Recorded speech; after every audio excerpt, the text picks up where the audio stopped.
Communication म्हणजे काय नेमकं ते आपण शिकलो होतो. त्याची हिस्ट्री काय आहे त्या शब्दाची त्याचा अभ्यास केला होता. डेफिनेशन्स ऑफ कम्युनिकेशन्स आपण एक 6 डेफिनेशनचा आपण अभ्यास केला होता. कम्युनिकेशन म्हणजे काय. ठीक आहे. थोडासा मी एक रिव्हिजन पार्ट घेते की काय काय आपण शिकलो होतो आणि पुढचं शिकवलं सुरू करते. तुम्हाला काही अडचणी असतील प्रिव्हियस लेक्चर्स मध्ये समजलं नसेल तर विचार. ओके. तुम्हाला प्रिव्हियस लेक्चर्स मध्ये कुठली कन्सेप्ट समजली नाही काही अडचण असेल तर विचारा. त्याच्यावर आधी आपण चर्चा करू आणि मग पुढे जाऊया. क्लिअर. सो कुठलाच क्वेरी क्वेश्चन नाहीये. नाही. काय सुरू आहे. रिव्हिजन सुरू आहे. पण कम्युनिकेशनचा भाग सुरू केला होता. कम्युनिकेशन हा मूळ लॅटिन शब्द आहे आणि त्याचा ओरिजिनल शब्द आहे कम्युनिस. COWUNIS म्हणजे काय तर कंपॅनशिप कॉमन ओपिनियन्स किंवा जनरली एक्सेप्टेड व्ह्यूज म्हणजे कम्युनिकेशन असं म्हटलेलं आहे. डेफिनेशन्स ज्या शिकल्या आपण त्या टोटल 6 डेफिनेशन्स कम्युनिकेशनचा आपण अभ्यास केला. पहिली होती Keith Davis, second John Adair, third William Newman और Charles Sumner, fourth Louis Allen, fifth Peter Little, sixth Murphy Hildebrand and Home. ह्या 6 डेफिनेशन्सचा आपण अभ्यास केला होता. डेफिनेशनचा अभ्यास झाल्यानंतर आपण आलो एलिमेंट्स ऑफ कम्युनिकेशन. कम्युनिकेशन मध्ये कुठले कुठले घटक आवश्यक आहे आणि काय आवश्यक आहे. तर सर्वात आधी कम्युनिकेशनचं एन्व्हायरमेंट असणं गरजेचं आहे. आता एलिमेंट्सचा जेव्हा आपण अभ्यास करतो त्याच्यामध्ये सेंडर आहे, मेसेज आहे, मीडियम आहे, चॅनल आहे, रिसिव्हर आहे, रिस्पॉन्स आणि फीडबॅक. हे काय आहे तर हे एलिमेंट्स आहेत. आता medium channel different types of दिलेले आहे. ओरल आहे, medium, non verbal, written. Channel आता माईक वापरतो, air, body, picture, text, any type of communication साठी आपण डिफरंट टाइप्स ऑफ चॅनल वापरू शकतो. ह्यासोबतच कम्युनिकेशन करण्यासाठी कॉपरेशन आणि अंडरस्टँडिंग पण आवश्यक असते. आता हे कॉपरेशन आणि अंडरस्टँडिंग कोणाच्या मध्ये असली पाहिजे तर दोन व्यक्तींच्या दोन पार्टीच्या मध्ये असली पाहिजे. म्हणजे पाठवणारा आणि रिसीव्ह करणारा. कम्युनिकेशन एका व्यक्तीमध्ये होऊ शकतं का नाही. कम्युनिकेशन करण्यासाठी नेहमीच आवश्यक असतात दोन किंवा दोनपेक्षा जास्त घटक. हे आपलं काय झालं होतं. त्यानंतर आपण प्रोसेस जी आहे कम्युनिकेशनची त्याचा अभ्यास केला होता. मी तुम्हाला ड्रॉ करून दाखवलं होतं. याच्यामध्ये इनकोड करणारा सेंडर आणि डिकोड. काय इनकोड करतं, काय पाठवलं जातं किंवा काय डिकोड केलं जातं मेसेज माध्यमातून डिफरंट चॅनल्सच्या माध्यमातून. आणि जो आलेला आहे ते आहे डिकोडर, परसिव्हर आणि इनपुट. इथे नॉईज पण आहे, आवाज पण आहे. ठीक आहे. फीडबॅक सुद्धा आहे. हे काल मी तुम्हाला एक्सप्लेन केलं होतं. त्यानंतर आपण different types of characteristics of effective communication सिस्टमचा अभ्यास सुरू केला होता. ह्याच्यामध्ये आपण कॅरेक्टरिस्टिक्स जे आहे इफेक्टिव्ह कम्युनिकेशनचे ते काय काय आहे तर कॉमन कम्युनिकेशन करण्यासाठी एक एन्व्हायरमेंट गरजेचं आहे. कॉपरेशन आहे सेंडर आणि रिसिव्हर मधलं. सिलेक्शन आहे अप्रोप्रिएट चॅनलचं. करेक्ट इनकोडिंग आणि डिकोडिंग असलं पाहिजे जे काही मेसेजेस पाठवल्या जात आहेत त्याचं.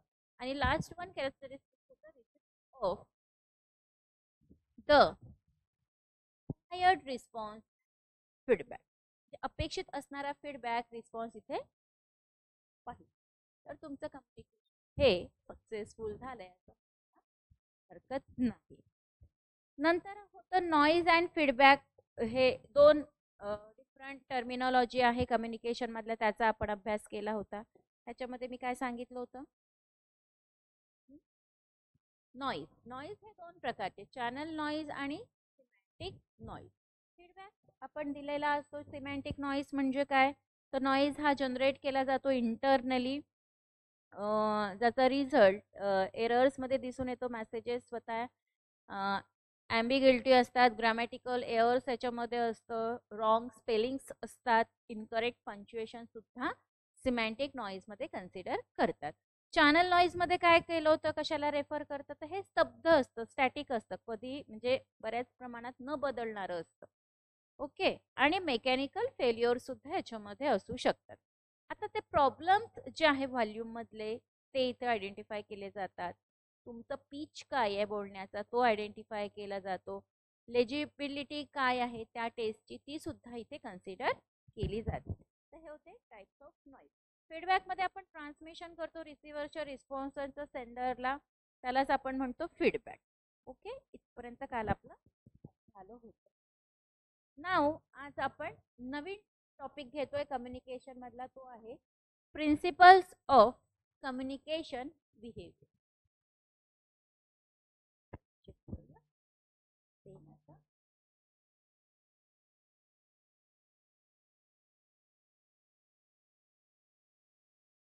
Principles of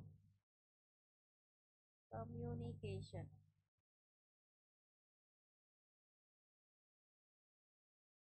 behavior.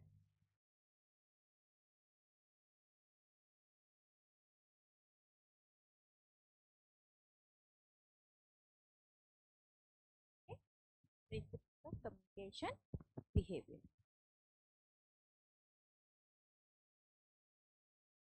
एक 6-7 टाइपचे प्रिन्सिपल्स आहेत. 9 आहे 9. ते सगळे आपल्याला लिहून घ्यायचे आहेत. सगळ्यात आधी मी देणार आहे, तुम्ही सुद्धा ती पटापट लिहून घ्या. Objective clarification first.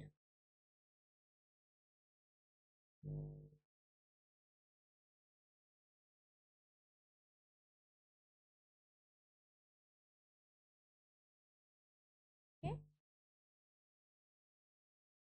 Second, clear knowledge of listener.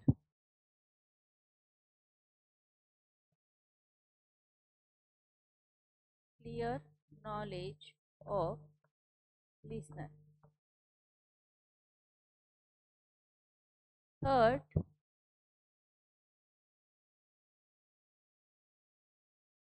clarity. Principle of clarity. Reliability.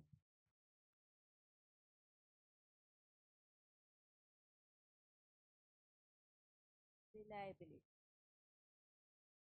Pathway. Information sufficient. Information sufficient.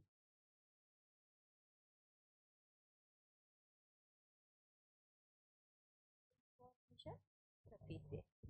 Next, thoughtful and organized work.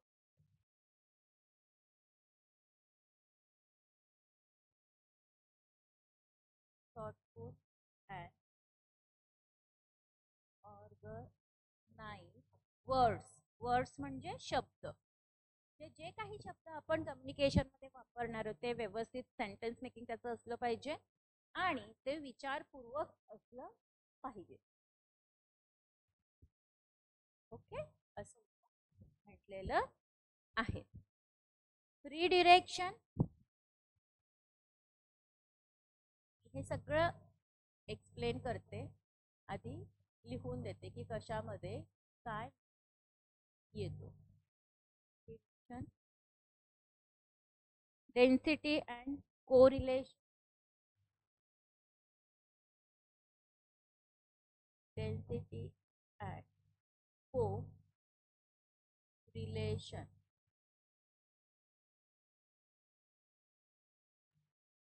No. Time foundation. Time foundation.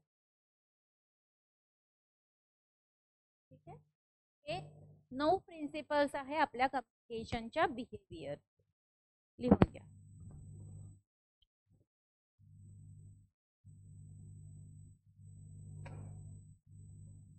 9 principles of communication behavior. Please note down each and every point. After that, I'll explain each and every aspect of that point, of that principle. लिहून घ्या. लिहून झालं की सांगा. सोपी आहे, काही अवघड नाही.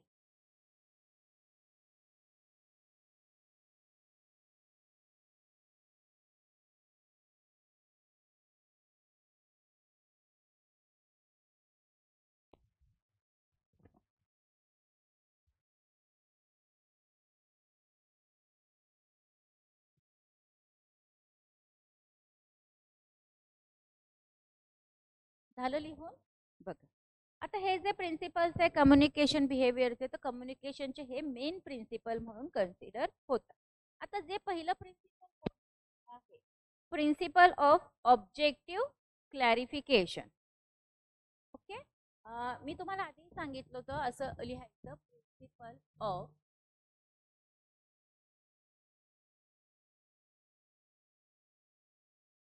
ऑब्जेक्टिव्ह क्लॅरिफिकेशन, प्रिन्सिपल ऑफ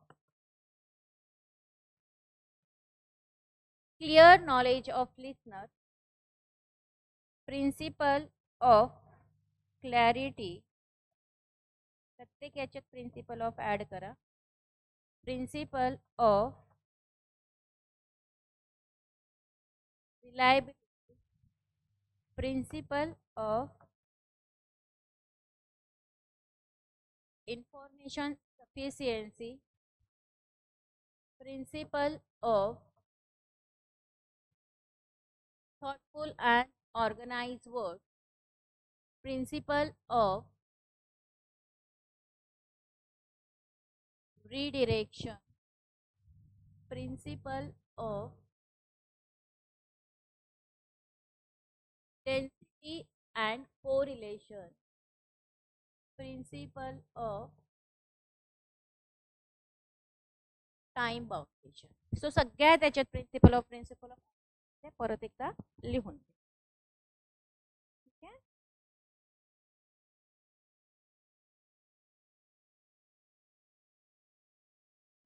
आता पहिलं जे प्रिन्सिपल आहे ऑब्जेक्टिव्ह क्लॅरिफिकेशनचं, तर हे का आवश्यक आहे, तर आपलं जे कम्युनिकेशन आहे, आपलं जे संभाषण आहे ते सक्सेस होण्यासाठी, जेणेकरून त्याचं जे ऑब्जेक्टिव्ह आहे ते स्पेसिफाईड असलंच पाहिजे. म्हणजे कशासाठी कम्युनिकेशन करतोय आपण, तर ते स्पेसिफाय केलेलं पाहिजे आणि ते क्लिअर सुद्धा आपल्याला माहीत असलं पाहिजे, जेणेकरून जो रिसिव्हर आहे तो समजून घेईल की एक्झॅक्ट मीनिंग काय आहे त्या मेसेजचा जो दिला जात आहे. ओके, एवढं इथं सांगितलेलं आहे.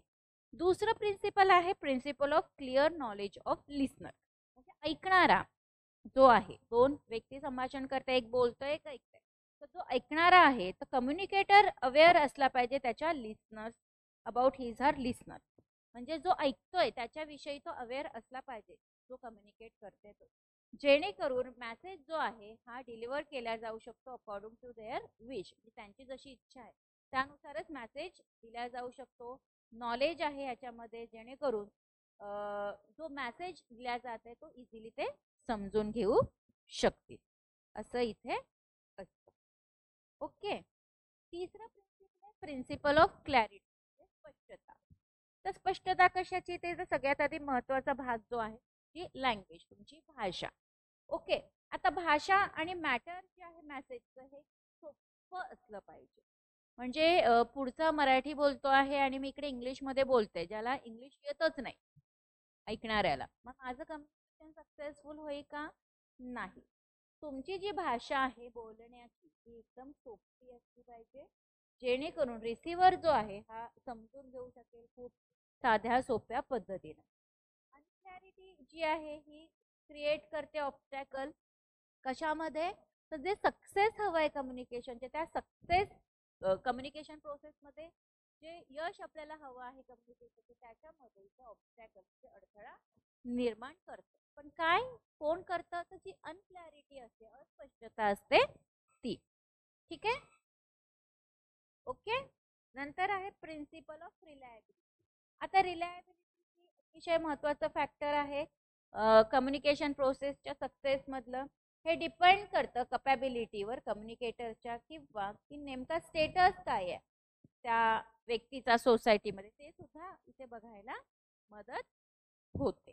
ठीक आहे, नंतर आहे principle of information sufficiency, principle of information sufficiency.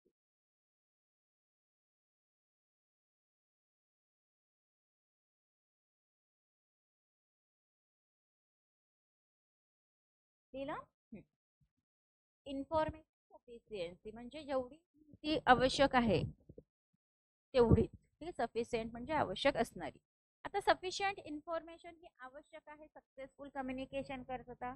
हे डिपेंड आहे लेवल ऑफ ट्रान्सफर, म्हणजे तुम्ही कशा पद्धतीने ट्रान्सफर करता माहितीचं, त्याचा स्तर काय आहे त्याच्यावर डिपेंड असते. आता अपूर्ण अशी माहिती जी आहे ती जर दिल्या गेली तर ह्यातनं काय होणार, तर ह्यातनं कन्फ्युजन क्रिएट होणार आणि मिसअंडरस्टँडिंग जी पण आहे, जो रिसिव्हर आहे त्याला मिसअंडरस्टँडिंग होणार आणि कन्फ्यूज पण तो होणार, कारण इन्फॉर्मेशनची पूर्णता झालेली नाही. नंतर आहे principle of thoughtful and organised word, जे शब्द विचारपूर्वक पद्धतशीरपणे व्यवस्थित मांडणी केलेले शब्द. लिहून घ्या, लिहून घ्या. Principle of thoughtful and organised word.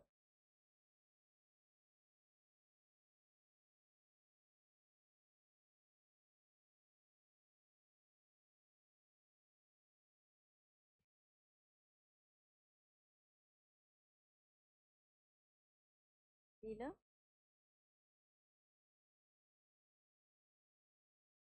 हां. आता प्रिन्सिपल ऑफ रिडिरेक्शन म्हणजे काय? थॉटफुल अँड ऑर्गनाइज्ड वर्ड मध्ये काय तर आवश्यक आहे कम्युनिकेटरला अप्रोप्रिएट शब्द वापरणे, म्हणजे जे शब्द तुम्ही वापरताय तुमच्या संभाषणामध्ये ते व्यवस्थित असले पाहिजे कम्युनिकेशन प्रोसेस करिता, आणि ते जे तुम्ही बोलणार आहे, जे शब्द वापरणार आहात त्या शब्दांच्या माध्यमातून तुमचे जे विचार आहे हे लॉजिकली एक्सप्रेस होत आहेत की नाही हे सुद्धा महत्त्वाचं आहे. जर अप्रोप्रिएट आणि थॉटफुल वर्ड नसेल, त्याचा अभाव असेल, तर इथे डिफिकल्टी क्रिएट होऊ शकते रिसिव्हर करिता, जेणेकरून जे ऑब्जेक्टिव्ह आहे मेसेजचं ते समजून घेण्यासाठी ते समजूनच तो घेऊ शकणार नाही. म्हणून थॉटफुल आणि ऑर्गनाइज वर्ड्स इथं गरजेचे आहे. नंतर आहे प्रिन्सिपल ऑफ रिडिरेक्शन. आता जी कम्युनिकेशनची प्रोसेस आहे ती सक्सीड होते पण कधी, जेव्हा रिसिव्हर समजू शकतो एक्झॅक्ट मिनिंग, आपल्या बोलण्याचं एक्झॅक्ट मिनिंग जेव्हा तो समजू शकतो आणि ऑब्जेक्टिव्ह जे आहे मेसेज देण्याचे हे एक प्रॉपर फीडबॅक सुद्धा देतो त्या सेंडरला, जो मेसेज देतो आहे त्याला. आता इथं क्लॅरिफाय करतं सेंडर करिता त्या ऑब्जेक्टिव्हला धरून कम्युनिकेशनचं जे फुलफिल आहेत किंवा नाही. ठीक आहे. नेक्स्ट प्रिन्सिपल आहे प्रिन्सिपल ऑफ डेन्सिटी आणि कोरिलेशन आणि घनता. ठीक आहे. तर प्रिन्सिपल ऑफ कोरिलेशन आणि डेन्सिटी जी आहे हे अतिशय महत्त्वाचं घटक आहे कशाचं, अगेन सक्सेशनचं कम्युनिकेशन प्रोसेसमध्ये. इथे आवश्यक काय आहे, जो सिक्वेन्स आहे माहिती प्रोव्हाइड करण्याचा तो मेंटेन करणं गरजेचं आहे, असा ह्या प्रिन्सिपलचा उद्देश आहे. लास्ट आहे प्रिन्सिपल फाउंडेशन. ठीक आहे. कम्युनिकेशन प्रोसेस ही कधी सक्सेस होते, तर जेव्हा ही अप्रोप्रिएट टाइम मध्ये जेव्हा घडते तेव्हा, म्हणजे टाइम बाउंडच असतं कम्युनिकेशन हे 2 वे असतं, म्हणून दोन्ही व्यक्तींना टाइम बाउंड असतं की इतक्या वेळात आपल्याला कम्युनिकेशन कंप्लीट करायचं आहे. आता कम्युनिकेशनची प्रोसेस फक्त आणि फक्त सक्सेस होते जेव्हा हे अप्रोप्रिएट टाइम ह्याच्यामध्ये असतो तेव्हा. कम्युनिकेटर हा टेकन केअर, जे काळजी घेतो जो कम्युनिकेटर काय त्याचं जे ऑब्जेक्टिव्ह आहे कम्युनिकेशनचं प्रोसेसचं, जर हे वेळेत फुलफिल झालं तर म्हणजे होतंय की नाही हे बघण्याचं काम त्या कम्युनिकेटरचं आहे. सो आपण असं म्हणू शकतो की हे जे प्रिन्सिपल आहे कम्युनिकेशनचे हे कशात मदत करतात, तर प्रॉपर ह्युमन मेंटेन करण्यासाठी प्रिन्सिपल ऑफ कम्युनिकेशन बिहेवियर हे मदतशीर असतात. बघा, एक प्रॉपर कम्युनिकेशन करायचं असेल तर काय काय आवश्यक आहे, तुमच्याकडे क्लिअर नॉलेज असलं पाहिजे, तुमच्यामध्ये तुमच्या विचारांची बोलण्याची शब्दांची स्पष्टता असली पाहिजे, रिलायबिलिटी असली पाहिजे, परत तुमच्याकडे आवश्यक असणारी इन्फॉर्मेशन असली पाहिजे कम्युनिकेशन करण्यासाठी.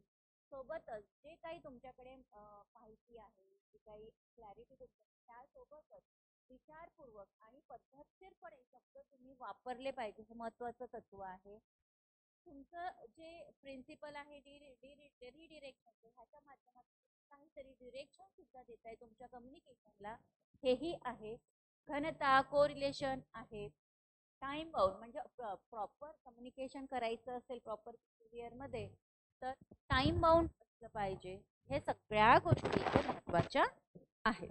होप तुम्ही जर ज्यांनी लिहिलं नसेल त्यांनी हे लिहून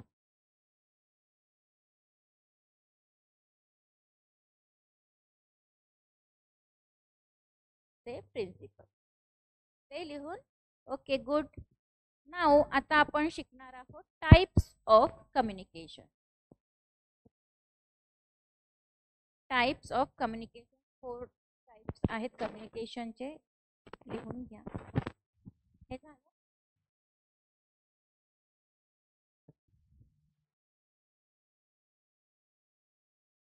टाइप्स ऑफ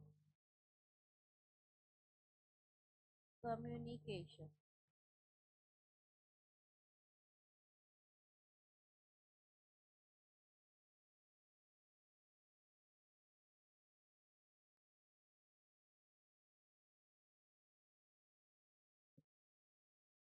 पहिलं आहे इंटरपर्सनल, इंट्रापर्सनल, इंटरपर्सनल.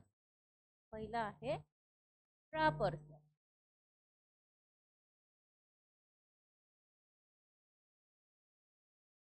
इंटरपर्सनल.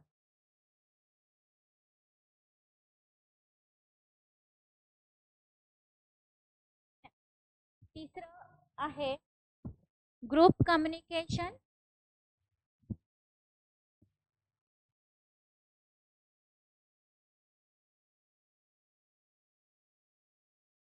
आणि चौथं आहे मास कम्युनिकेशन.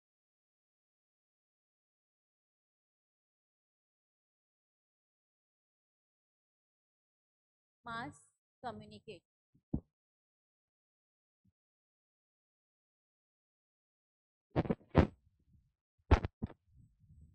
चुकलं का काही नाही?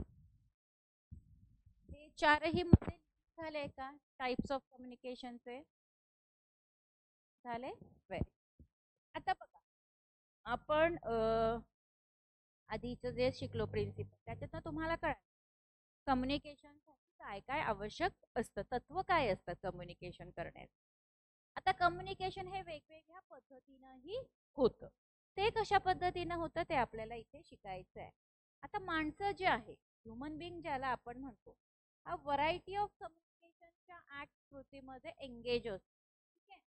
त्यातलं पहिलं आहे इंट्रापर्सनल. INTRAPERSONAL. इंट्रापर्सनल आणि इंटरपर्सनल फक्त ए आणि ई अल्फाबेटचा फरक आहे, पण त्याच्यामध्ये मीनिंग मात्र हे फार आहे. ठीक आहे. आता इंट्रापर्सनल जेव्हा पहिलं टाईप आपण शिकतो तर ही इंट्रापर्सनल टाईप कशाला रेफर करतं? कम्युनिकेशनला. असं कम्युनिकेशन जे ट्रान्सफायर करतं within inside a person. Intrapersonal without inside within inside a person म्हणजे मी माझ्याशी कम्युनिकेट करते आहे. ठीक आहे. आता हे जी पद्धत आहे कम्युनिकेशनची ती ऑल टाइम होत असते. आपण बरेचदा म्हणतो बोलतो आपल्या आतमध्ये आपण बोलत असतो, हे ती टाईप आहे. आणि हे टॉकिंग टू वन सेल्फ, बरोबर, listening to oneself and relating to oneself, it is form of auto communication. लिहून घ्यायचंय सर, लिहून घ्या. It may be like talking to oneself. Please note down. Talking to one self.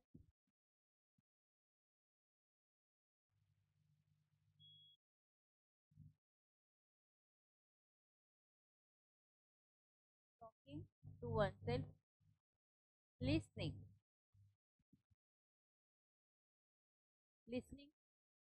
to self,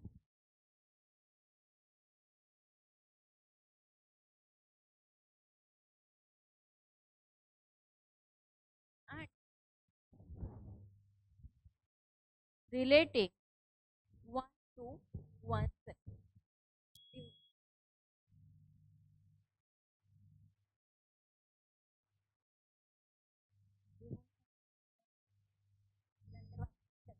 म्हणजे intrapersonal communication मध्ये take talking oneself, listening to one असं ह्याच्यामध्ये आहे.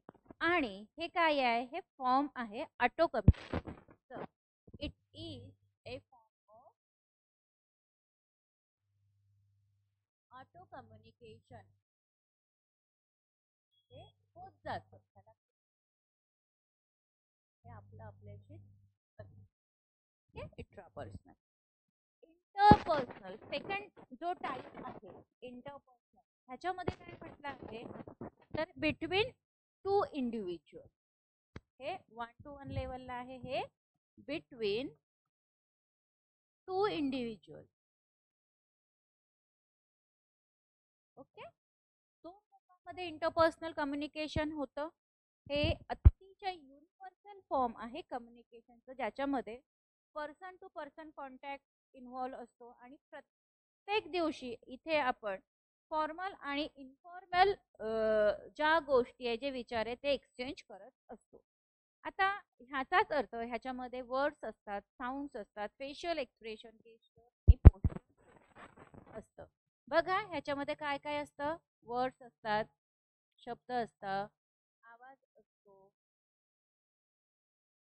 Gesture असतं आणि पोस्चर सुद्धा, अनेक गोष्टी समावेश इंटरपर्सनल कम्युनिकेशन मध्ये असतं. कारण हे दोन व्यक्तींमध्ये होत असतं, हे टू वे कम्युनिकेशन, त्याला आपण इंटरपर्सनल कम्युनिकेशन. ओके, नाव third type group communication. Group communication मध्ये इंटरपर्सनल कम्युनिकेशन जे आहे त्याचं एक्सटेन्शन होतं. म्हणजे ह्याच्यामध्ये जे आपण शिकतो दोन इंडिव्हिज्युअल मध्ये होतं किंवा दोन लोकांमध्ये होतं, तर तिसऱ्या फॉर्म मध्ये इथे ह्याचं extension of communication, extension of interpersonal communication.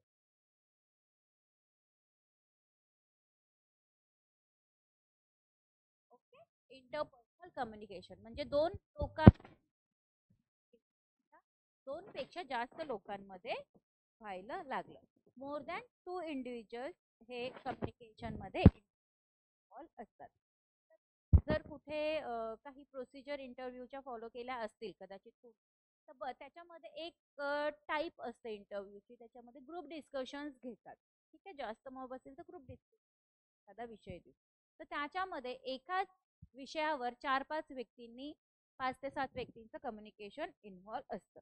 आता ह्याच्यामध्ये काय एक्सचेंज केल्या जातात, तर different types of ideas exchange केल्या जातात, different types of skills exchange केले जातात, डिफरंट टाइप्स ऑफ इंटरेस्ट लोकांचा काय आहे हे सुद्धा इथे कम्युनिकेशनच्या माध्यमातून आपली अंडरस्टँडिंग डेव्हलप होत असते. आता ग्रुप कम्युनिकेशन मध्ये जी लोक आहेत ते एकत्रित येतात, डिस्कस करतात, एक्सचेंज करतात त्यांच्या स्वतःच्या ज्या आयडियाज आहेत त्या. म्हणजे ग्रुप कम्युनिकेशन मध्ये आपण 2 पेक्षा जास्त लोकांबरोबर इंटरॅक्ट करतो आणि ह्यालाच extension of interpersonal communication. Clear? Now fourth point, mass communication.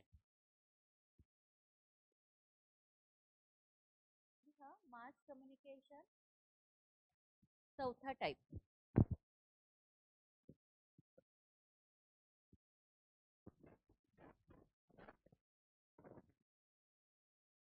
Simultaneously mass communication मध्ये खूप मोठा गट सायमल्टेनियसली सोबतच आपण याला घेऊ शकतो.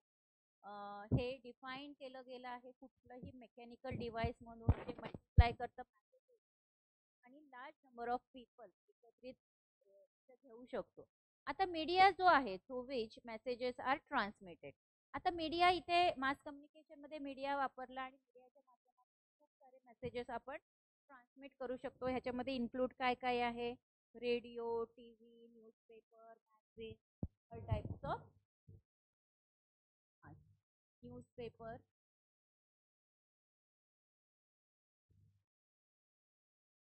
TV, radio, magazine.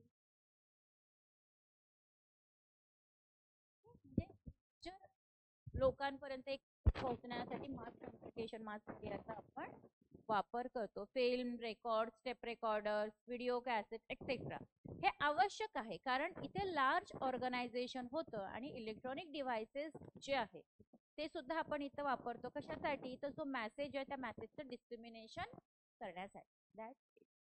ओके, चार टाइप्स आहे कम्युनिकेशनचे, चारचे चारही टाइप्स आहे ते कंप्लीट झालेले आहे. तर फक्त आपलं फंक्शन ऑफ कम्युनिकेशन आहे ते आपल्याला ओके. तर इथून सगळं एक मिनिटात लिहून समजलं ना तुम्हाला एक्झाम्पल देऊ. असं तुम्हीही प्रयत्न करायचे की तुम्ही स्वतः एक्झाम्पल देऊ शकाल याच्यासाठी.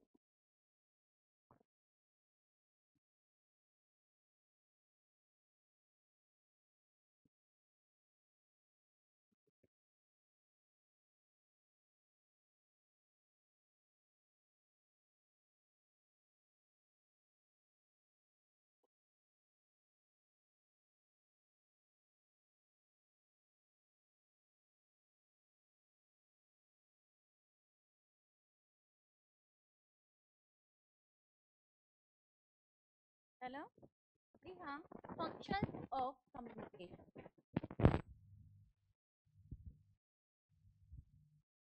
Function of communication.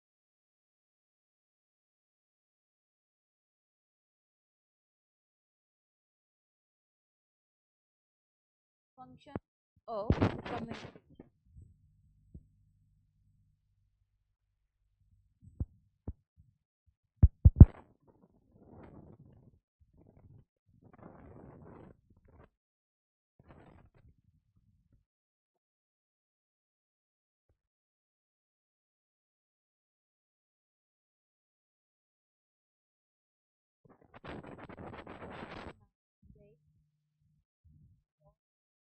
O double B I N Stefan STEPH. यांनी चार टाइप सांगितलेले आहेत.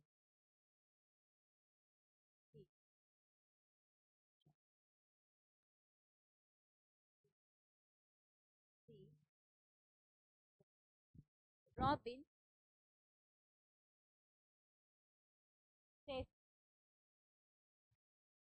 ओके. फंक्शन्स जे आहे कम्युनिकेशनचे ते डिस्क्राईब केले गेले आहे चार हेड्स मध्ये जे रॉबिन स्टेफन्स यांनी मांडले. Control, motivation, information, expression. Control, motivation, expression आणि इन्फॉर्मेशन. ओके.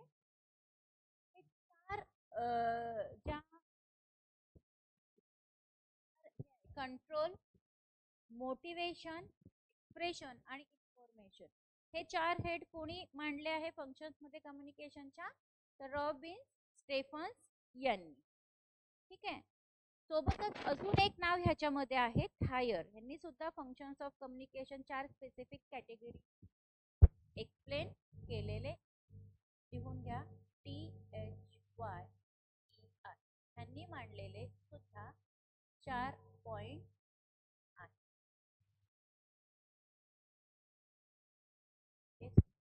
थायर लिहून घ्या.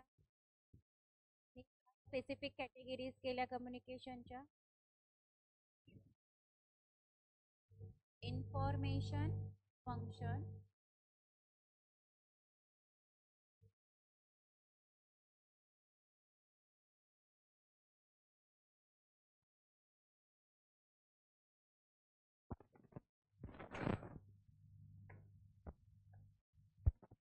पहिलं इन्फॉर्मेशन फंक्शन, दुसरं इन्स्ट्रक्ट फंक्शन,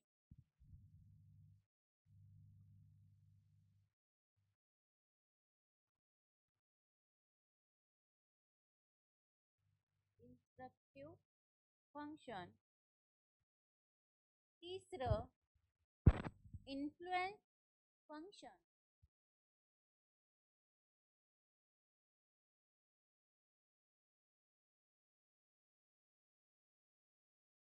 आणि चौथं आहे इंटिग्रेटिव्ह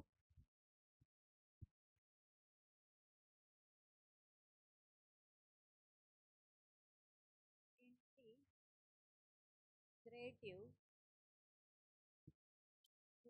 पट्टापट लिहून घ्या. फंक्शन्स ऑफ कम्युनिकेशन सांगणारे दोन व्यक्ती आहे. पहिला आहे रॉबिन स्टेफन्स आणि दुसरे आहे रॉबिन स्टेफन्स. यांनी 4 कॅटेगरी केले आहे. पहिला आहे कंट्रोल, दुसरा आहे मोटिवेशन, चौथं इन्फॉर्मेशन. ओके. सेकंड साइडने थायर यांनी सुद्धा 4 कॅटेगरी मांडलेले आहे, डिस्क्राईब केला आहे. पहिला आहे इन्फॉर्मेशन फंक्शन, दुसरं इन्स्ट्रक्टिव्ह फंक्शन, तिसरं इन्फ्लुएन्स फंक्शन आणि चौथं इंटिग्रेटिव्ह फंक्शन. पटकन घ्या, मी हे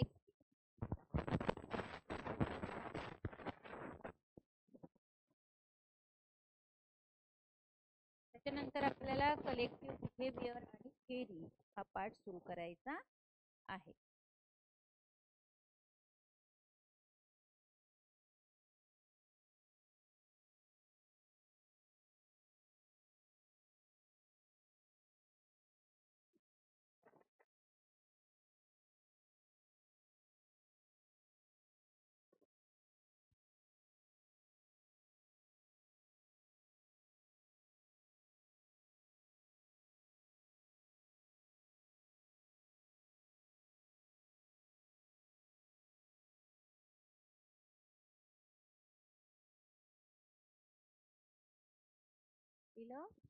ओके.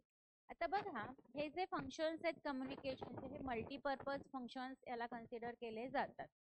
रॉबिन स्टेफन्सने जसं मी सांगितलं, डिस्क्राईब केलंय फंक्शन्सला कम्युनिकेशनच्या 4 हेड्स मध्ये. 4 हेड्स कुठले? कंट्रोल केलं पाहिजे, नियंत्रण असलं पाहिजे, एक्सप्रेस करता आलं पाहिजे, मोटिवेशन असलं पाहिजे कम्युनिकेशन करण्यासाठी, आणि कम्युनिकेशन करण्यासाठी तुमच्याकडे पुरेशी माहिती सुद्धा असली पाहिजे. थायरनी सुद्धा एक्सप्लेन केले आहे फंक्शन्स कम्युनिकेशनचे, ते 4 स्पेसिफिक कॅटेगरीज मध्ये. 4 स्पेसिफिक कॅटेगरीज कुठल्या कुठल्या आहेत? तर पहिला आहे इन्फॉर्मेशन फंक्शन. आता ह्या इन्फॉर्मेशन फंक्शन मध्ये काय प्रोव्हाइड केलं जातं? तर नॉलेज प्रोव्हाइड केलं जातं. कशासाठी? तर इंडिव्हिज्युअलच्या ज्या ऍक्टिव्हिटीज आहे त्या ऍक्टिव्हिटीज प्रॉपर व्हावं ह्याच्यासाठी गायडन्स आवश्यक असतं. ह्या गायडन्स करिता हे नॉलेज प्रोव्हाइड केलं जातं. हे फुलफिल करतं वर्कर जो आहे, वर्करच्या ज्या इच्छा आहे त्या इच्छा, डिझायर्स इथे फुलफिल केल्या जातात. पण कशासाठी? अवेअरनेससाठी. अवेअरनेस कशाचं? तर ज्या काही गोष्टी आहेत आणि त्या गोष्टींद्वारे त्याला अफेक्ट केल्या जातं त्याचं अवेअरनेस इंडिव्हिज्युअल मध्ये असणं गरजेचं आहे. हे इन्फॉर्मेशन फंक्शन मध्ये सांगितलेलं आहे. ओके. दुसरा आहे इन्स्ट्रक्टिव्ह फंक्शन, म्हणजे इन्स्ट्रक्शन देणारं फंक्शन. हे एम्प्लॉय करतं, अवेअर करतं की त्यांचं जे ऑब्लिगेशन आहे ऑर्गनायझेशन करिता ते विषयी एम्प्लॉई अवेअर असले पाहिजे. म्हणजे हे मेक द एम्प्लॉईज अवेअर, जे कामगार आहे त्या कामगारांना अवेअर करण्याचं काम करतं. पण कशा प्रती? तर त्यांच्या ज्या ऑब्लिगेशन्स आहे ऑर्गनायझेशन करिता त्याच्या प्रती. इथं त्यांना आपण ऍडिशनल गायडन्स सुद्धा प्रोव्हाइड करतं की कशा प्रकारे त्यांनी त्यांच्या ड्युटीज पुरेशा प्रमाणात ऍडिक्वेटली हा परफॉर्म केल्या पाहिजे. त्याला आपण म्हणतो इन्स्ट्रक्टिव्ह फंक्शन, म्हणजे सांगितलं जाते की तुम्ही काय करायचं आहे. तिसरं आहे इन्फ्लुएन्स फंक्शन, प्रभाव टाकणारं. इथं मोटिवेट करतं आणि इन्फ्लुएन्स पण करतं बिहेवियरला आणि ॲटिट्यूडला. कुणाचं बिहेवियर आणि ॲटिट्यूड? तर इथे कन्सिडर केला आहे वर्क ऑफ एम्प्लॉईज. कशाच्या माध्यमातून? तर पर्सुएशनच्या माध्यमातून. हे इन्करेज करतं त्यांना. कशासाठी? त्यांनी एक्झिबिट करावं किंवा परफॉर्म करावं सर्टन टाईपचे जे बिहेवियर आवश्यक आहे त्याला, जेणेकरून ऑर्गनायझेशनचे जे ऑब्जेक्टिव्ह आणि गोल्स आहे ते चांगल्या पद्धतीनं अचीव करू शकते. हे झालं इन्फ्लुएन्स. लास्ट आहे इंटिग्रेटिव्ह फंक्शन, म्हणजे एकात्मिक प्रणय. हे फंक्शन जे आहे ते इंटर रिलेशन्सला मोटिवेट करतं, त्या इंटर रिलेशनला एकत्रित आणतं आणि लीड करतं युनिफिकेशन. आता युनिफिकेशन कुणामधलं? तर डिफरंट टाइप्स ऑफ ऍक्टिव्हिटीज ज्या आहेत त्याच्यामधलं ऍज अ वर्क टीम. कारण जे काम करतो ते टीमनी करावं तर ऑर्गनायझेशनचे जे गोल आहे त्याचा आपल्याला रिअलाइज असावा, ते गोल अचीव करण्याचा इथं ह्या माध्यमातून प्रयत्न केला जातो. सो 4 टाइप्स ऑफ कम्युनिकेशन जे आपण म्हटलं तर ते टोटल आहे 8 टाइप. Okay, clear?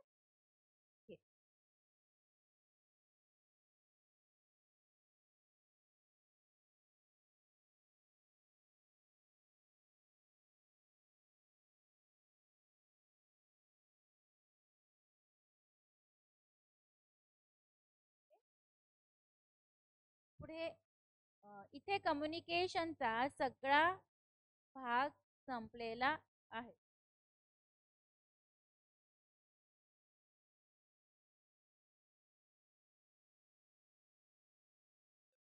कुणाला काही अडचणी असेल सांगा.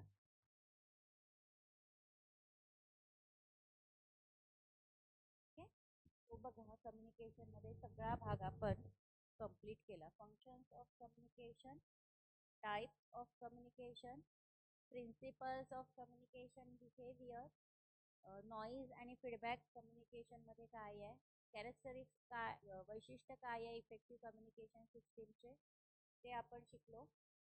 त्याआधी आपण प्रोसेस काय आहे कम्युनिकेशनची ह्याचा अभ्यास केला. Elements of communication, definitions of communication. तो एकंदरीत कम्युनिकेशन मध्ये काहीही आपलं राहिलेलं नाही.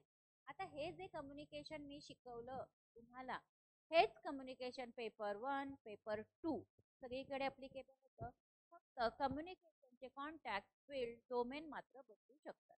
तर ते डिफरंट टाइप्स ऑफ डोमेन मध्ये थोडा थोडा भाग पेपर 2 मध्ये दिलाय तो मी तुम्हाला कव्हर करून देईन. ठीक आहे. आता जो भाग आहे कम्युनिकेशनचा तो इथे कंप्लीट झालेला आहे. ह्यात काही कोणाला कन्फ्युजन आहे किंवा समजलं नाही तर विचार. कारण आपण ह्याच्यानंतर new topic collective and its theory.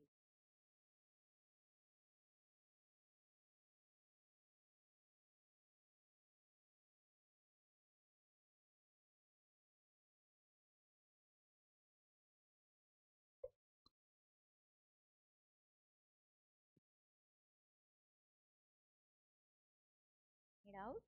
No doubt. सोपं आहे कम्युनिकेशन डिकोडर डिकोडर परफ्युअर कम्युनिकेशन. न्यू टॉपिक सुरू करायचा. लिहा collective behaviour and its theory.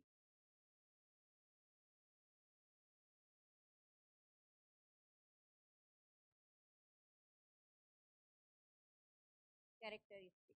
Okay. Collect behave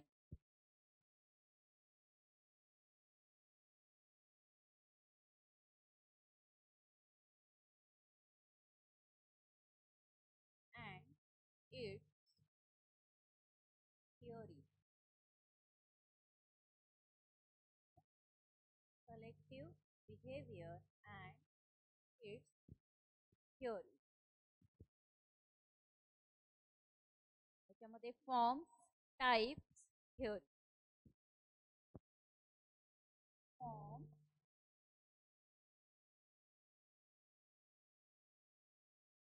type, theory. Okay. Type, theory of collective behavior and characteristics.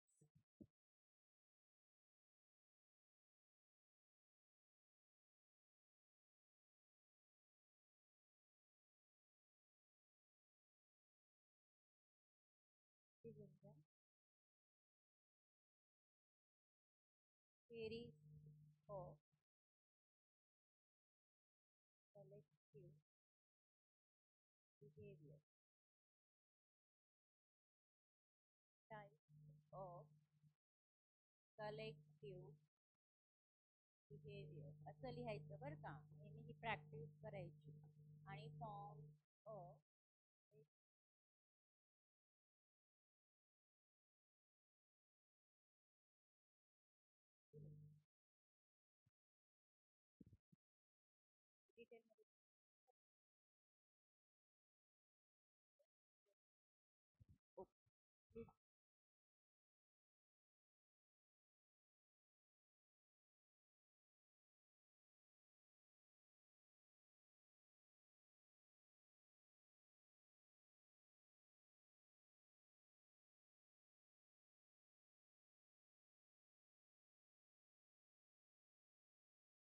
मध्ये detail आपण शिकूया की कलेक्टिव्ह बिहेवियर आणि ह्याच्या ज्या थिअरीज आहे ह्या रिलेट स्पॉन्टेनियस म्हणजे उत्स्फूर्तपणे आणि रिलेटिव्हली अनस्ट्रक्चर्ड बिहेवियर आहे. पण कशाच्या द्वारे हे आहे तर त्याच्यामध्ये लार्ज नंबर आहे, मोठा आकडा आहे लोकांचा, इंडिव्हिज्युअलचा जे ऍक्ट करतात बीइंग इन्फ्लुएन्स विथ और बीइंग इन्फ्लुएन्स म्हणजे प्रभावशाली असं इतर इंडिव्हिज्युअलच्या द्वारे. म्हणजे कलेक्टिव्ह बिहेवियर आणि ह्याच्या ज्या थेअरी आहे काय म्हणतात आहे तर खूप मोठा असा आकडा आहे ज्या इंडिव्हिज्युअलच्या लोकांचा खूप गट आहे की ज्याच्यावर इतर लोकांचा प्रभाव पडतो. आता रिलेटिव्हली स्पॉन्टेनियस म्हणजे काय तर हे जे बिहेवियर आहे हे काही प्रमाणामध्ये स्पॉन्टेनियस उत्स्फूर्त असतं आपलं बिहेवियर, पण कधी कधी हे प्लॅन सुद्धा केलेलं आहे. म्हणजे झोकून देऊन म्हणतो एकतर एक आपलं बिहेवियर आहे की प्लॅन केलंय की त्यानुसारच आपल्याला पुढे जायचं, पण कधी कधी उत्स्फूर्तपणे अचानकपणे आलेलं पण बिहेवियर म्हणजे अचानकपणेही काही गोष्टी केल्या जातात.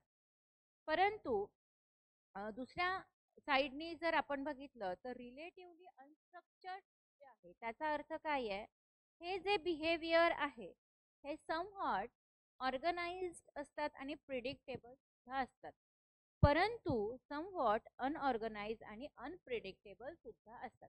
हे काहीही शाश्वती नाही की कोण कसं वागेल. ओके, हिच्यामध्ये एक नाव लिहून घ्या, Franklin Henry गिडिंग. FRANKLIN. Franklin FRANKLIN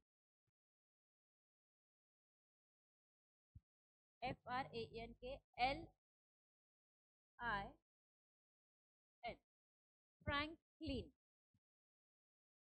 Henry HENRI गिडिंग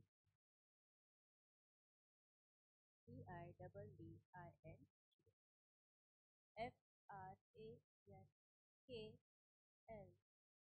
FRANKLIN असं लिहा, कट करो. फ्रँक हेनरी गिडिंग हे नाव ह्याच्यामध्ये लिहून घ्या.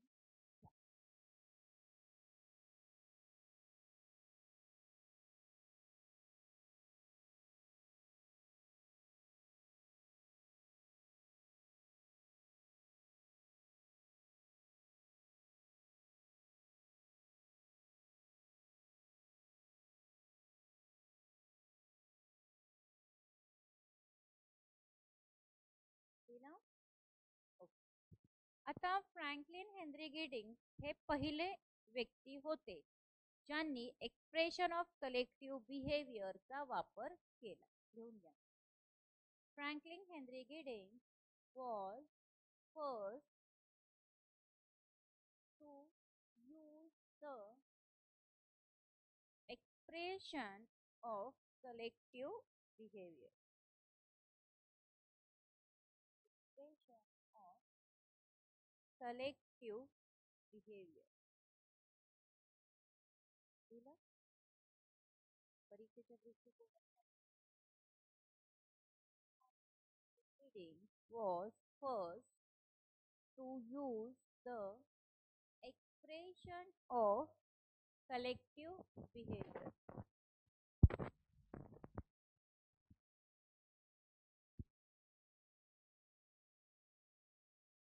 Then, आता खूप सारे स्कॉलर्स खूप सारे अभ्यासक होते बिहेवियरला चा वापर केला होता, त्याला रेफर केलं होतं, पण काय म्हणून तर ॲज अ डेव्हिएशन म्हणून.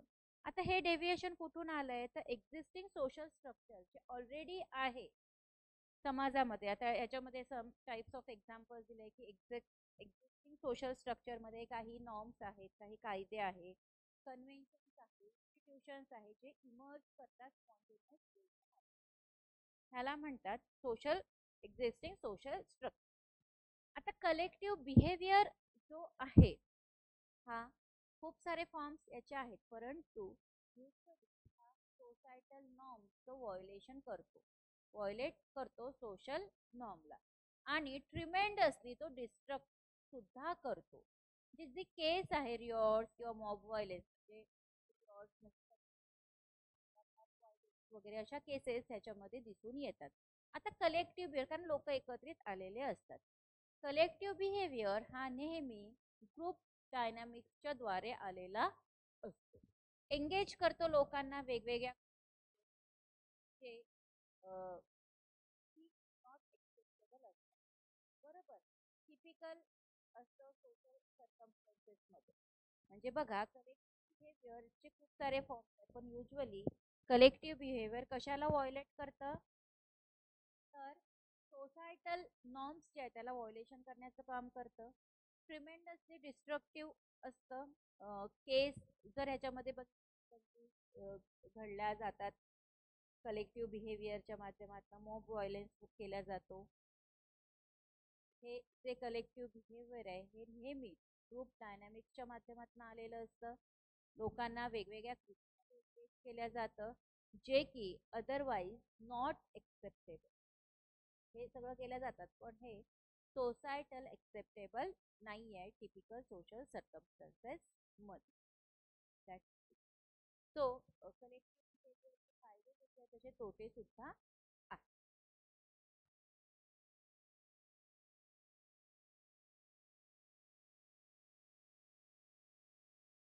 आता फॉर्म्स ऑफ कलेक्टिव्ह हे झालं लिहून. फॉर्म ऑफ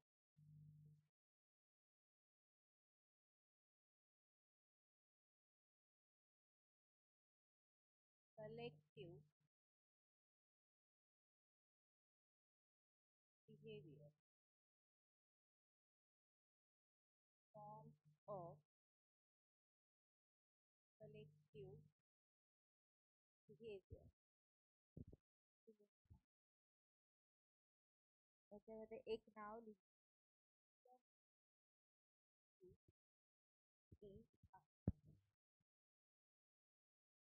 पी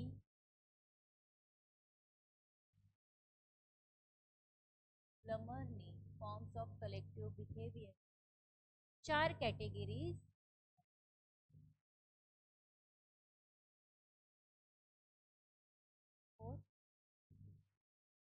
त्या 4 कॅटेगरीज काय काय त्या लिहून. पहिली क्राउड CROW म्हणजे काय तर गर्दी. दुसरं पब्लिक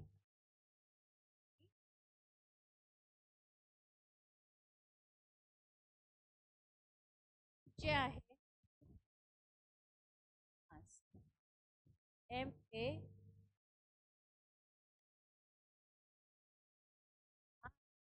चौथं आहे सोशल सामाजिक चळवळ.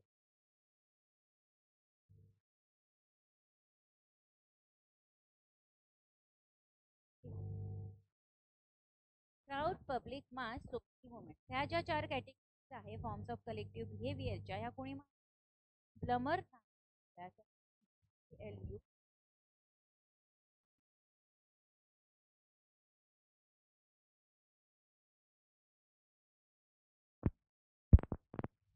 लिहून घ्या. एक्सप्लेन करते.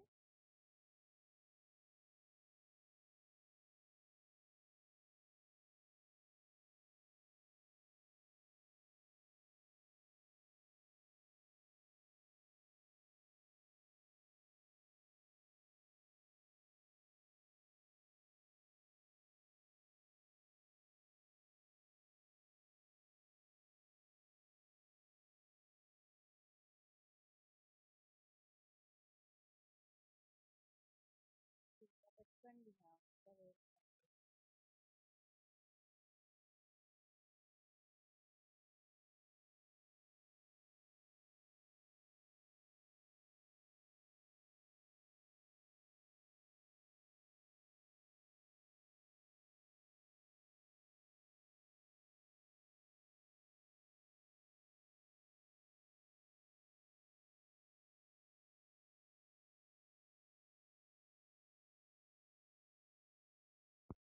सुरुवात करू की हे जे कलेक्टिव्ह बिहेवियरचे ब्लमर यांनी मांडले आणि 4 कॅटेगराईज केले.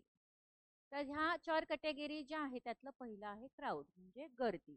इथं काय डिफाईन केलं त्यांनी तर खूप जास्त लोक लार्ज नंबर ऑफ पीपल एकत्रित येऊन गोळा होणे कशासाठी कॉमन गोलसाठी किंवा जो कॉमन गोल आहे हा शॉर्ट टर्म साठी लॉंग टर्म पर्पज ह्याच्यामध्ये म्हणजे गॅदर होतो, गर्दी गोळा होते. एक तर ह्याच्यामध्ये एक शॉर्ट टर्म पर्पज असतो किंवा लॉंग टर्म पर्पज सुद्धा असतो.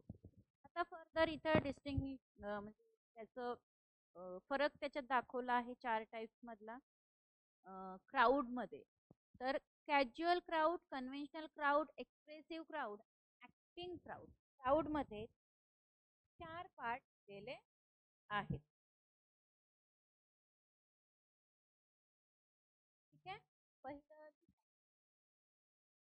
Casual crowd,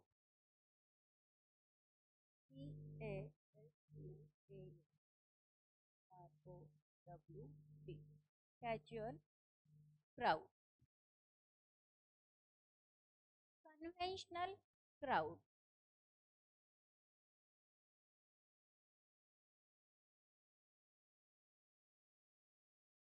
conventional crowd. तिसरं आहे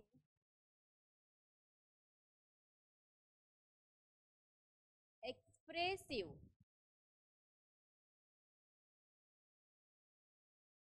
एक्सप्रेसिव्ह क्राऊड. आणि चौथं आहे ऍक्टिंग क्राऊड, जे ऍक्च्युअल ऍक्ट करतात.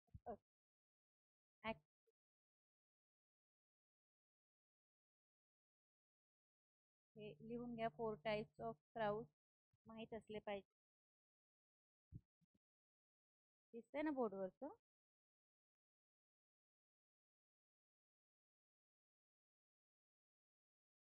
कॅज्युअल क्राऊड,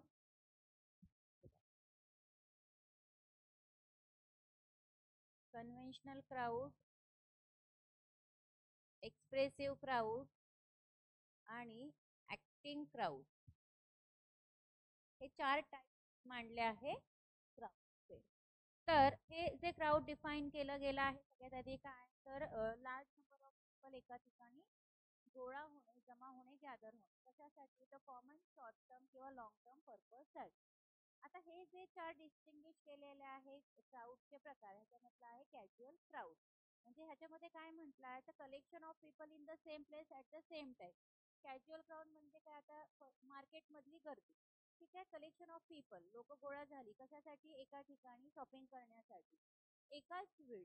ठीक आहे. आता जेव्हा आपण सणावाराचे दिवस असतो, आपण म्हणतो मार्केटमध्ये खूप गर्दी आहे, तर ते इथे आपण कॅज्युअल क्राऊड मध्ये कन्सिडर करतो.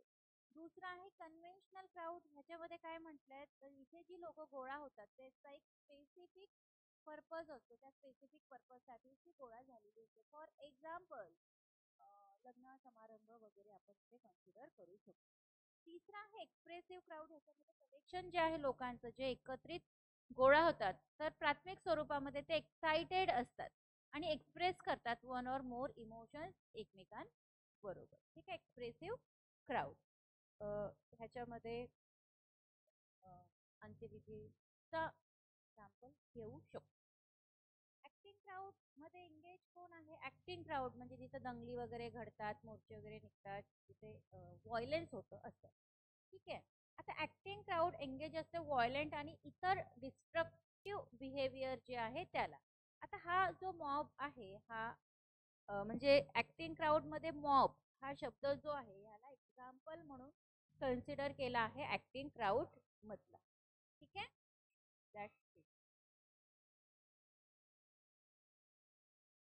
समजलं?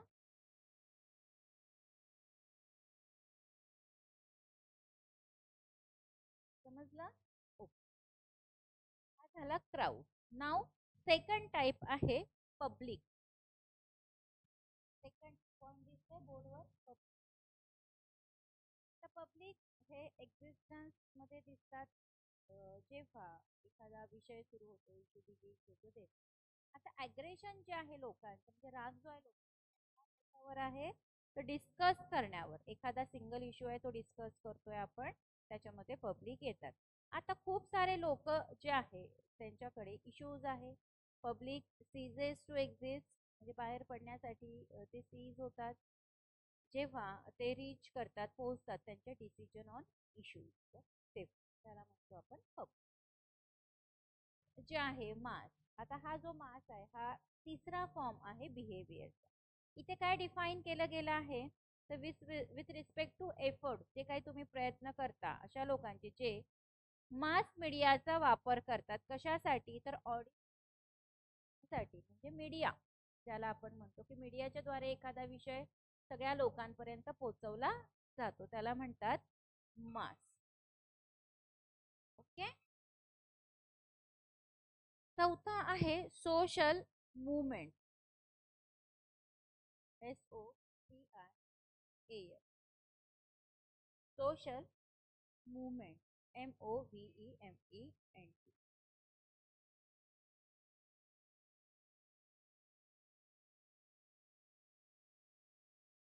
सोशल मुवमेंट म्हणजे सामाजिक चळवळ. आता इथे लोक एकत्रित येतात म्हणजे कशासाठी हा ग्रुप तयार होतो, तर ऍक्शन घेण्यासाठी. बरोबर. सोशल ऍक्शन, सोशल मुवमेंट इथे कन्सिडर करतो. ग्रुप ऍक्शन ह्याच्यामध्ये केली जाते. आता लार्ज असतात, हे खूप मोठं असतात, फॉर्मल पण असतं, कधी कधी ग्रुपिंग पण असतं इंडिव्हिज्युअलचं किंवा ऑर्गनायझेशन्स एकत्रित येतात कारण त्यांचा फोकस जो आहे तो स्पेसिफिक ऑब्जेक्टिव्हला धरून आहे. म्हणजे स्पेसिफिक आहे, एक तर पॉलिटिकल असू शकतो, सोशल असू शकतो, असं काहीही इश्यू त्याच्यामध्ये असू शकतात. आणि सोशल मुवमेंटचा जो गट आहे हा पायोनियर असतो, त्यासाठी समाजामध्ये बदल घडवण्यासाठी. ठीक आहे. पॉझिटिव्ह वेनी आपण सोशल मुवमेंटला कन्सिडर करू. That's it. So forms of collective behaviour clear झालं की ब्लमरने 4 केल्या होत्या कलेक्टिव्ह बिहेवियरच्या. पहिलं क्राऊड, दुसरं पब्लिक, तिसरं मास आणि चौथं सोशल मुवमेंट.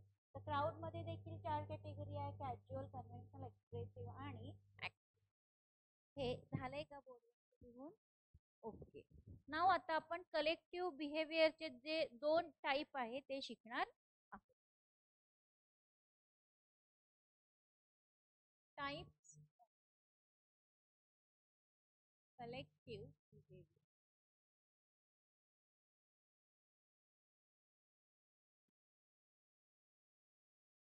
ठीक आहे. There are 2 types, first and the second.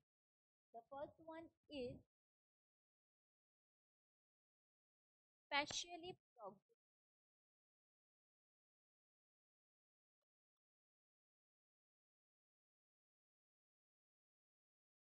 याचे अर्थ शोधा तुम्ही, जे मी लिहिते त्याचे अर्थ शोधा आणि मला सांग.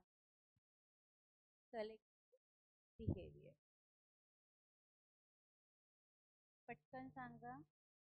आधी हे लिहून घ्या आणि त्याच्याच पुढे त्याचा मराठी अर्थ लिहा. स्पॅशियल प्रॉक्सिमेट म्हणजे काय, आणि दुसरं आहे स्पॅशियली डिफ्यूज.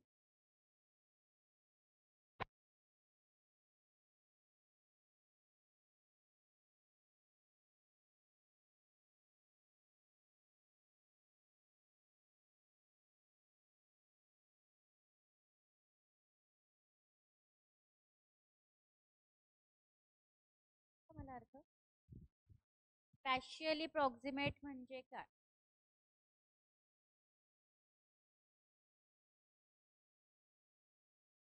सोपी आहे, पटकन सांगा. SPATIALLY.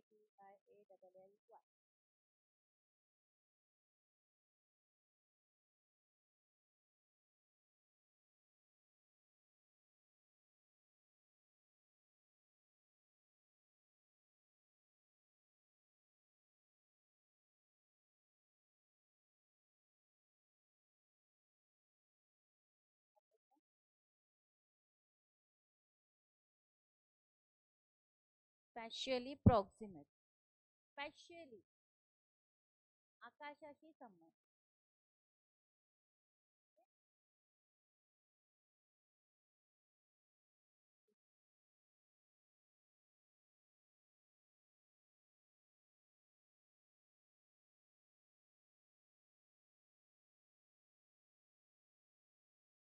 स्पॅशियली प्रॉक्सिमेट अवकाशी, जवळपास आकाशाला का जवळ, अवकाशीय,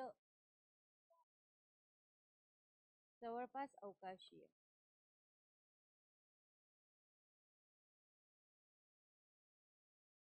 याचा एक्झॅक्ट मराठी मीनिंग आहे. स्पॅशियली डिफ्यूज म्हणजे लांब. डिफ्यूज म्हणजे करणं, रद्द करणं किंवा बंद करणं असं आपण याला.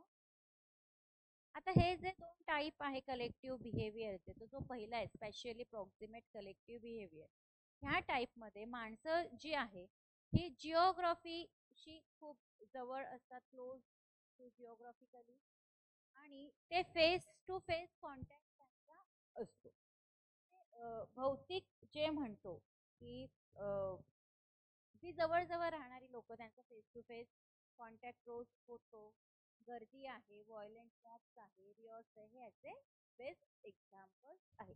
क्राऊड, व्हायलेंट मॉब, रिऑट,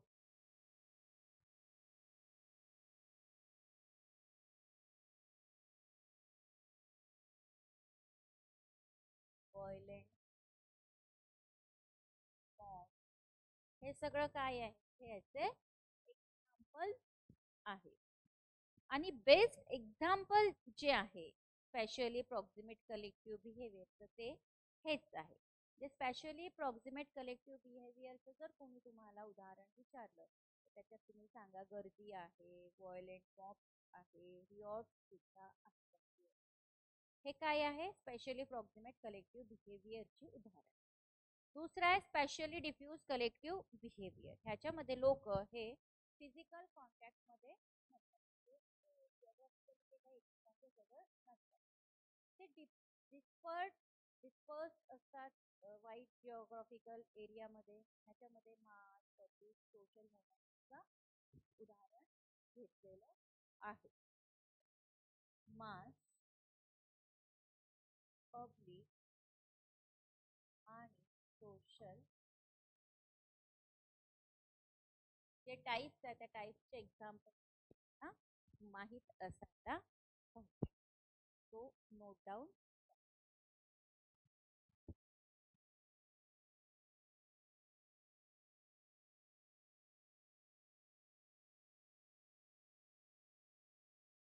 त्याच्यानंतर अतिशय महत्वाचा पार्ट आपल्याला शिकायचा आहे, कलेक्टिव्ह बिहेवियरचा पार्ट म्हणजे दोन टॉपिक. त्यानंतर आपल्याला कम्युनिटीचा भाग सुरू करायचा आहे. कम्युनिटीचा भाग कम्प्लीट होऊन जाईल.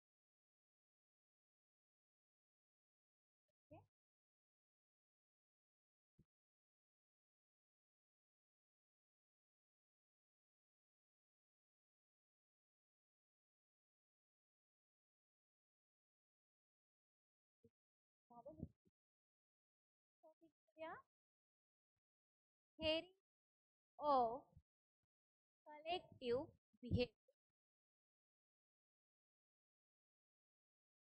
5 टाईपच्या theory. Theory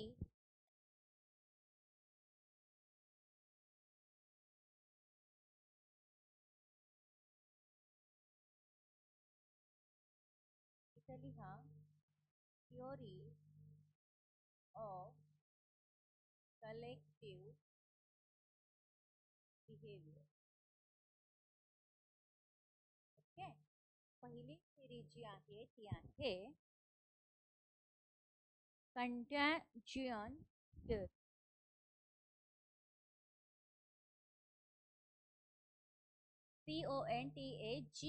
CONTAGION, contagion. Second थेरीचं नाव आहे convergence theory.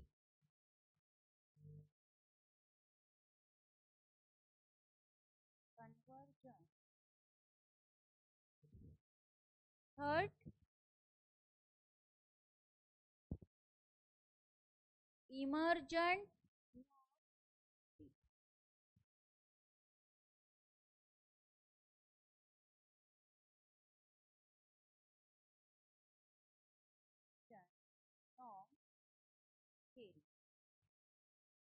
Fourth one is value added here.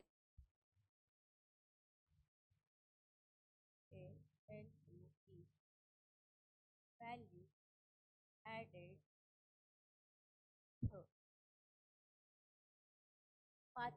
आहे complex adaptive system theory. Complex adaptive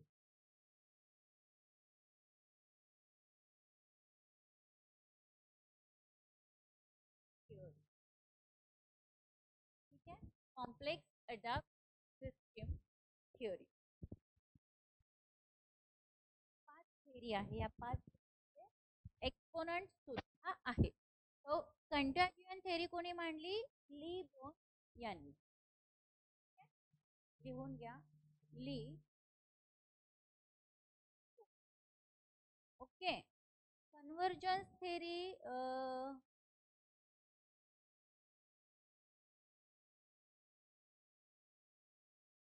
Floyd अल्पो.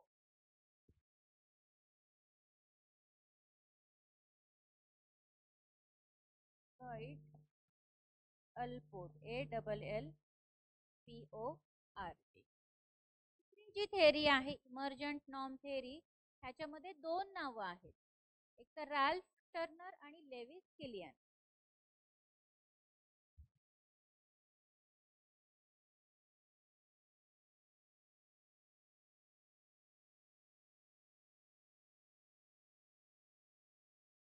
रॅल्फ Turner, RALFTURNER, आणि Lewis Killian, LEVIS. Lewis Killian, KELLIAN. ठीक आहे. प्रत्येक थेरी कोणी मांडले त्याची नावं देती आहे. व्हॅल्यू ॲडेड थेरी, नेल स्मेल्टर, NIL. मी आर्ग्यू केलंय ह्या थेरी. नेल, त्याला मी राऊंड करते आहे ना, ती नाव आहेत बरं का. ज्याला राऊंड नाहीये ती थेरीचे नाव.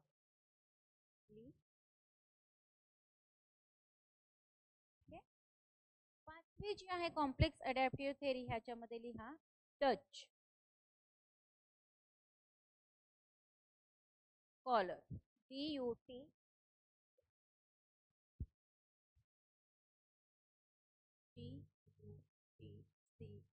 Touch scholar. ओके. आणि अजून नावामध्ये आहे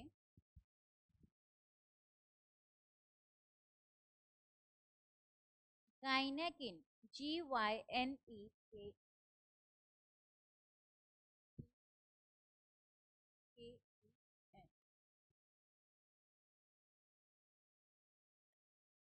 ह्या 5 थेरी आपल्याला शिकायच्या. त्या 5 थेरीची नावं आणि ते 5 थेरी कुणी कुणी मांडलेल्या आहे ते मी इथं लिहून दिलेलं आहे. हे पटकन लिहून घ्या, हे महत्वाचं आहे परीक्षेच्या दृष्टिकोनात.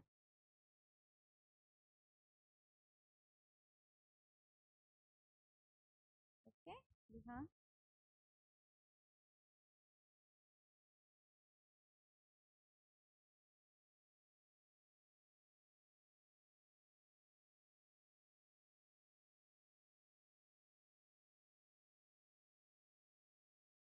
पटकन.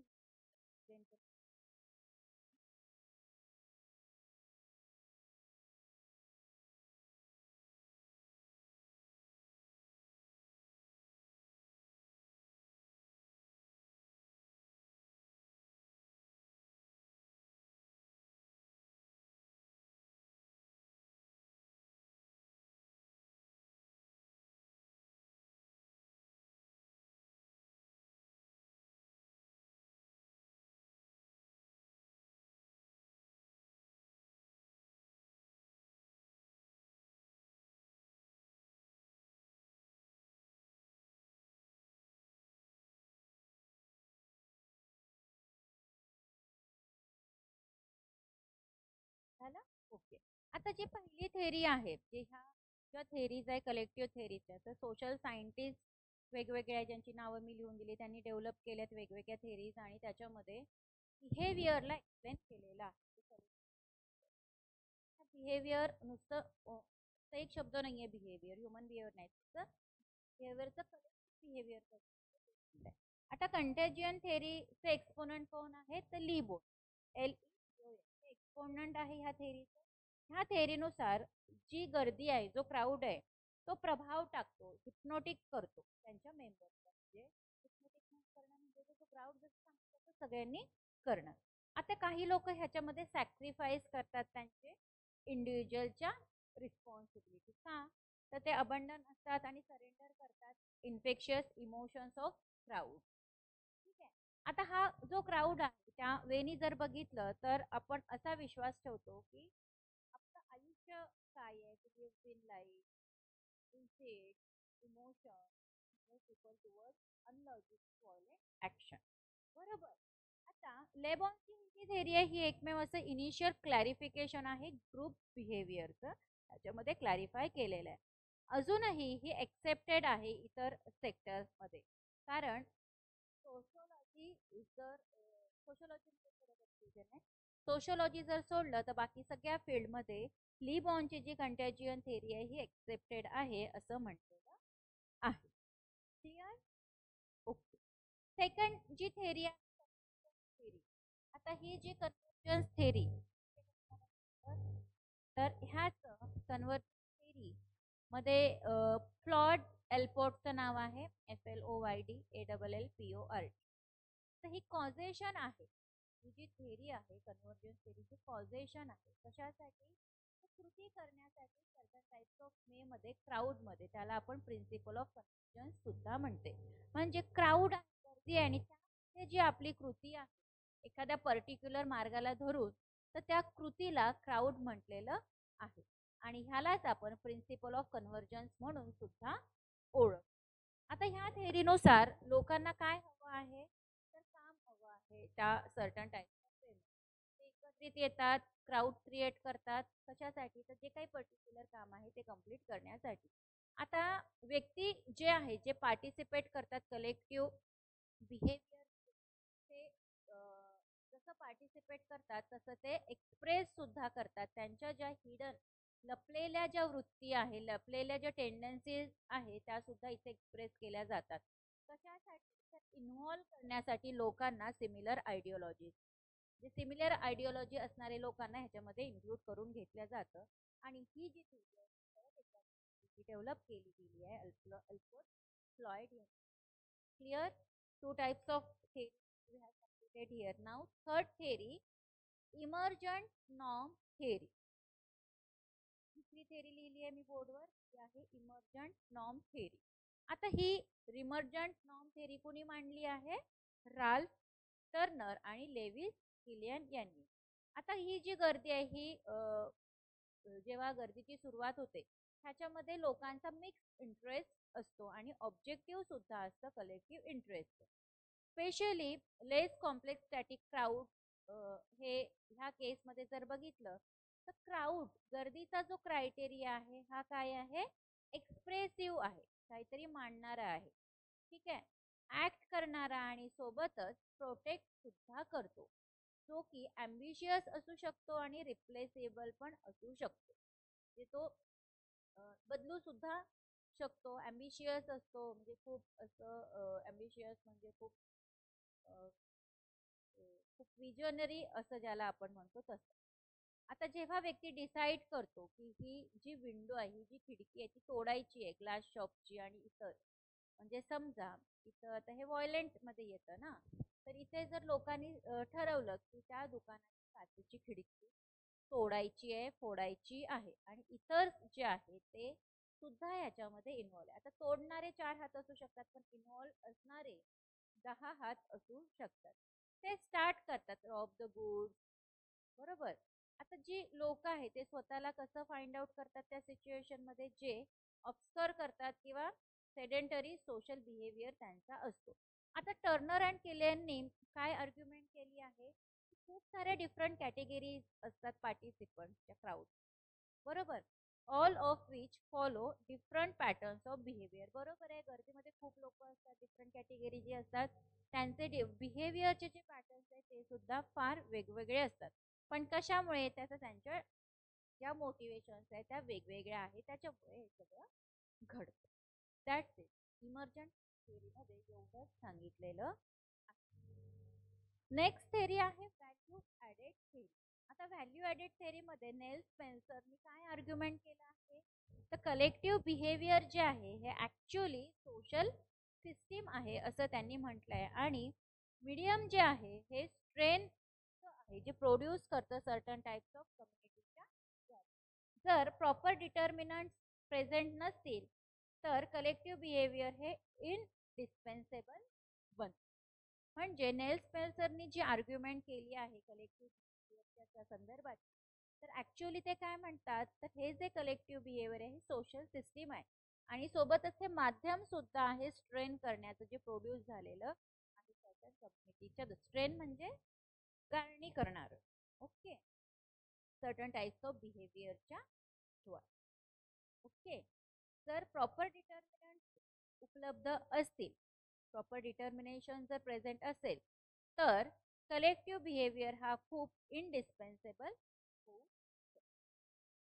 आता ह्याच्याच विरुद्ध जर बघितलं, जर कुठलंही सिग्निफिकंट डिटर्मिनंट अवेलेबल नसेल करण्यासाठी, तर कलेक्टिव्ह प्रॅक्टिस जी आहे ही कशी असू शकते, इंटरेस्ट घेऊ शकते ह्याच्या. जर मेनली सोशल फिजिकल फॅक्टर्स असेल ह्याच्याशी संबंधित, फॉर एक्झाम्पल लोकेशन किंवा वेदर, हे कॉन्ट्रीब्यूट करतं किंवा हिंडर करतं development of collective behaviour.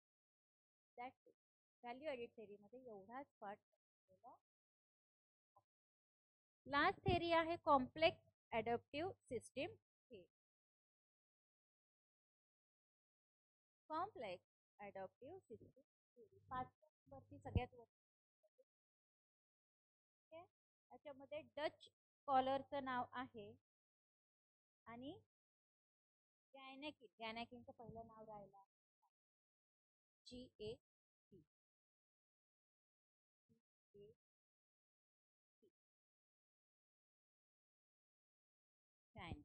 Sorry, जी च्या ऐवजी जे आहे, जे चार JAP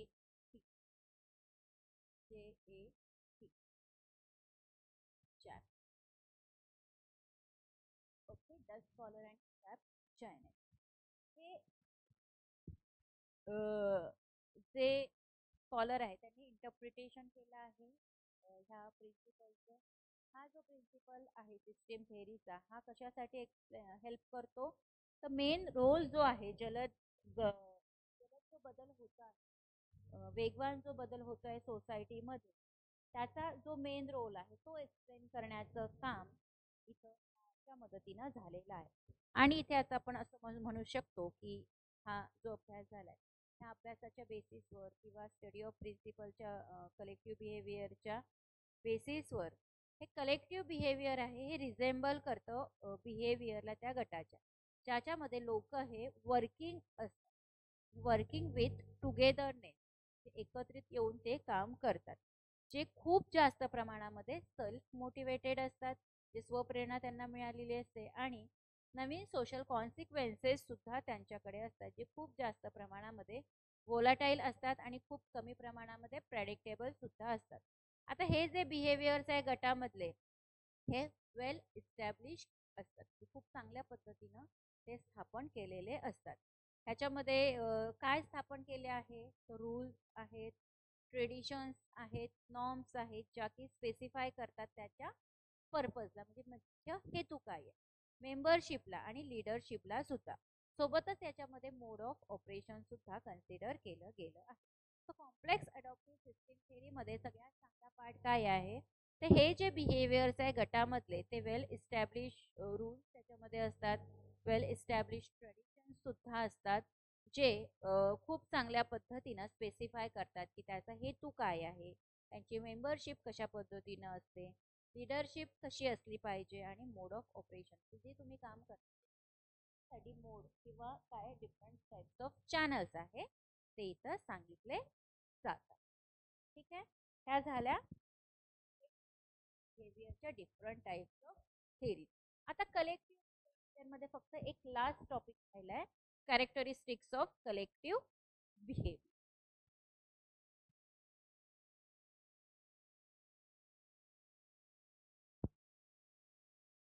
characteristics of collective behaviour.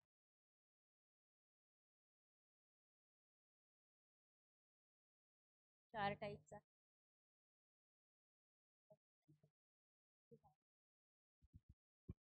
Spontaneous and episodic.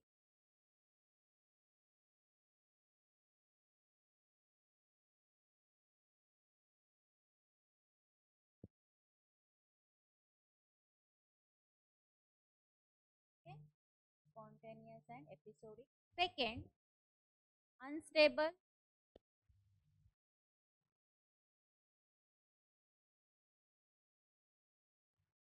तीसरं, irrational.